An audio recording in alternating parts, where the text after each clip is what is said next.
Hey, everybody, welcome to EverydayFI, where we explore the lives of everyday people on the path to financial independence. I'm your host, Megan Combs, and in today's bonus episode, I'm joined by my buddy Mitch. Do y'all remember him? He hasn't been on the show in a little while. No shame, no shame. And we're going to be talking about taxes, and no, not how to plan for tax time, which has passed, or how to, do like a Roth ladder or anything. No. We're going to talk instead about a controversial opinion that I have about paying taxes, and that I actually believe that paying our taxes is a good thing, and that maybe we shouldn't be skirting paying taxes as much as we do as the FI community.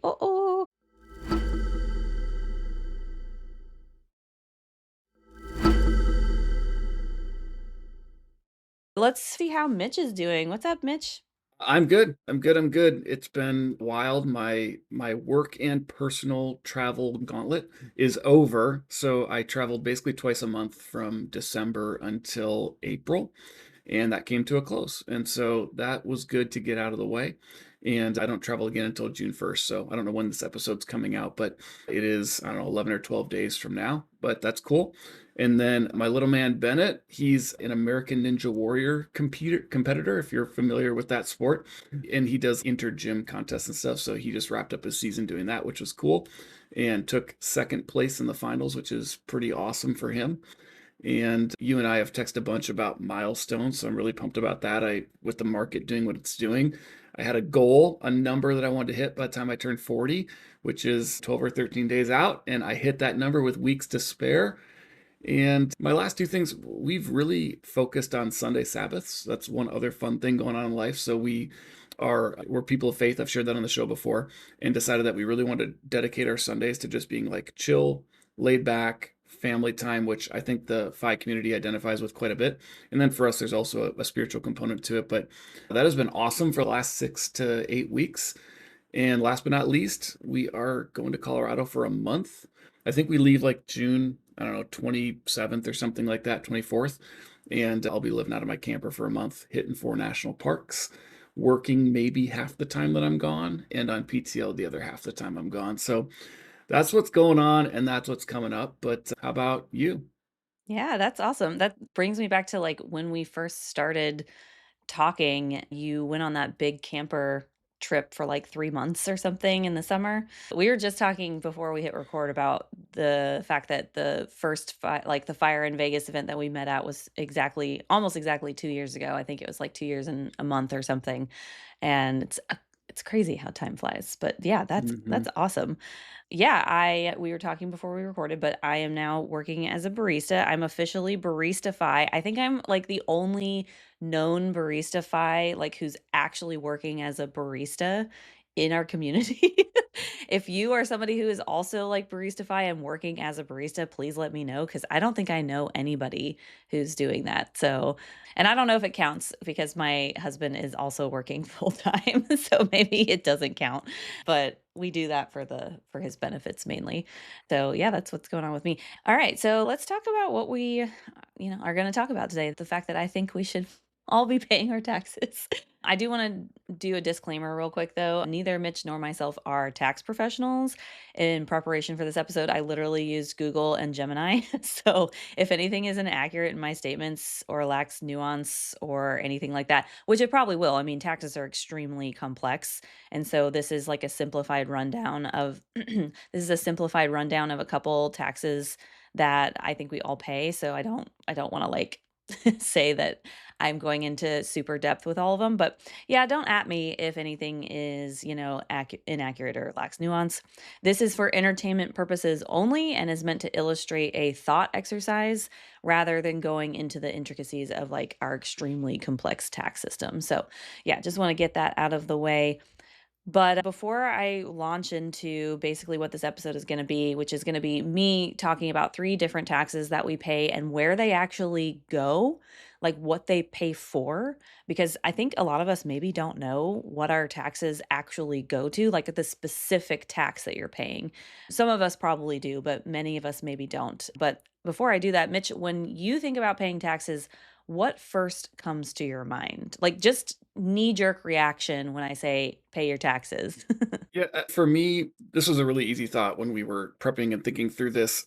I honestly just think that I am wealthy, but I am not wealthy enough to not pay taxes in the way that you hear about in the media. Yeah. And and then the second thing is I live in Minnesota, and Minnesota is a high income tax state. When you figure in everything, it's not just the income tax where sometimes the income tax is high, but then the property taxes are low, so it shakes out to neutral. Like we are firmly in the top 15 percentile of tax paying states, maybe even in the top 10.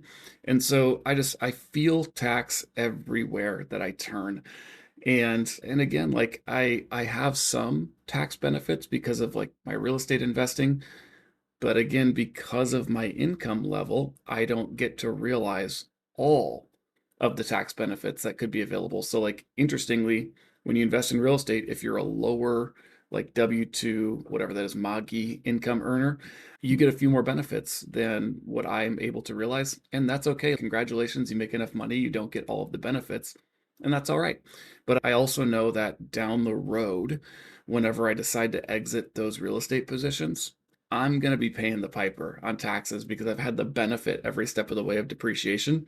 And someday I'm going to have to pay all of that back. And so I'll do my best to strategize, but I don't see a world where I'm ever having the FI retired, no taxes paid type of a year. It just doesn't fit my lifestyle. So there's going to be a day where I pay, and that's okay because I think I'm more with you than I am not, but I'm with you, but I also have my guard up, if that makes sense. Yeah, I mean, I think about the first time I ever got a paycheck and looking at the breakdown of it.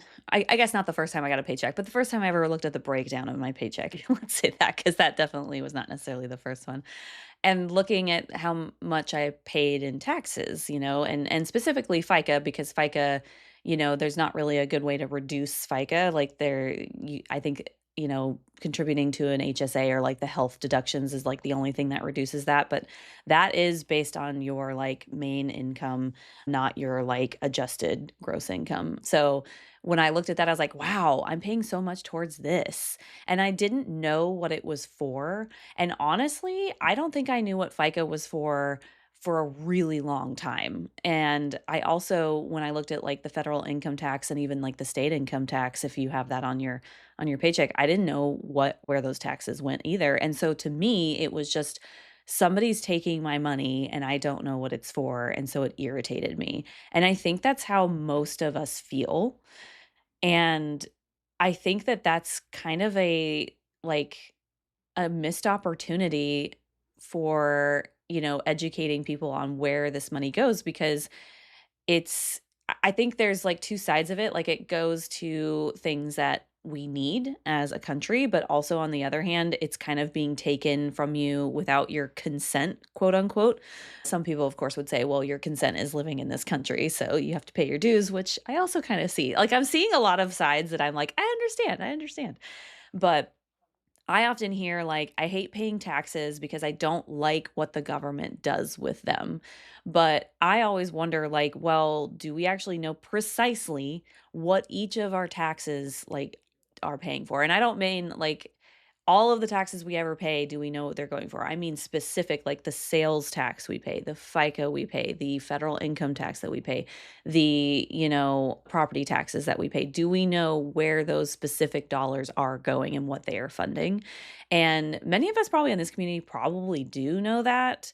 So if I'm telling you something that you already know and you're like, this is boring, you can turn this episode off. I don't care. But if you don't, I did do like a deep dive into it, and so, yeah, I can let you know at least at a higher level what those go to. So yeah, that's kinda how I feel about it. I was picturing when you said you got your first check, 16-year-old Megan grabs her check and looks at it. There's a really great Mila Kunis quote from that 70s show when she got her first paycheck, and she goes, I don't know who FICA is, but that bitch stole like half my money. That's I funny. always think of that when I think of the first paycheck look. And you're like, who took my money and why? But It's yeah, funny, I'm pretty sure they stole that from Friends because Rachel says the same thing when she gets her first paycheck, something along the lines of, "Who's FICA and why is he taking all my money?" is what she says. So, I think they that's either stole really that or it was bizarre. Or it was like at the same time where somebody stole something, but so that's really funny. Or it's just that they both had the same joke because that's really what we all feel. So when we look Or at I it. just remembered the wrong woman in the 90s quoting Yeah, her yeah, paycheck going missing. maybe. Wrong show. Uh, No, but, Fact check that. fact check, we gotta fact check, yeah. That's funny. Yeah, 16-year-old Megan, she probably wasn't looking at her paycheck, but, maybe 18-year-old Megan was. So, okay, so I'm gonna dive in. I'm gonna look at FICA, property taxes, and sales tax. And just a quick caveat, I tried to stick to taxes I think we're all probably paying in some regard, regardless of what state we live in, but each of these will differ based on how your state allocates funds. I'm specifically looking at my state, which is North Carolina, and Durham County specifically. So I tried to see like, hey, are other states doing this? Are most states doing this? And it looks like North Carolina is pretty regular with other states. So, and then Mitch has, you have some comments that I saw that you left in here. I have a big document that we're looking at here, and there's some comments that I left on your comments. So that those will be interesting. Yeah. So okay, so the first one I wanna look at is FICA, which, I'm gonna do, like, an education for people just in case somebody's listening to this and is like, "You know what? I don't know what that means." And this is the Googling that I did, so again, like, if anything's wrong, blame Google and Gemini, not me. But FICA stands for Federal Insurance Contributions Act, and it is a mandatory federal payroll tax deducted from employee paychecks to fund 2 major social insurance programs, Social Security and Medicare. Let me tell you, I did not know that until probably like a year ago. I'm not even kidding. Like I thought FICA was just like the federal income tax, which is separate. FIT, that's separate from FICA. I did not know that they were separate. I thought they were all bundled in together. So that's somebody who's in this community and has a podcast apparently does not know her ass from her elbow when it comes to the taxes she's paying. But a breakdown on FICA. So the total standard FICA tax rate is 7.65%, which is split between Social Security and Medicare. Social Security is 6.2% tax rate on earned income up to a specific annual limit. So basically, what that means is people who make $184,500 a year and lower pay 6.2% for Social Security. People above that pay nothing. So let me just let you sit with that one for a little bit. N Nothing Yep. from 184,501 and up. So you Mhm. still pay it on the first 184, but once you hit 501, every future dollar, Yeah, it's yes. reprieved. Yes, Yeah, yes, thank you. Yeah. yeah. Yes, exactly. So, thank you. Yeah, it's the same as, like, the brackets, the income brackets where, yeah, you pay certain limits on certain amounts. Yes, thank you for that qualifier. So, I still want you guys to sit with that a little bit because it is I don't think that's right, but that's just, that's me. And then Medicare is a 1.45 tax rate on all earned income with no limit. High earners are also could be subject to an additional tax of 0.9%, and this kicks in when an individual's earned income exceeds $200,000 or 250,000 for a married couple filing jointly. So, how is FICA paid? So, W-2 employees, the 7.65% is split evenly. 6.2 is deducted directly from the employee's paycheck, and the employer pays an additional matching 6.2%. And then self employed workers must pay both the employee employer sides, which totals 15.3%.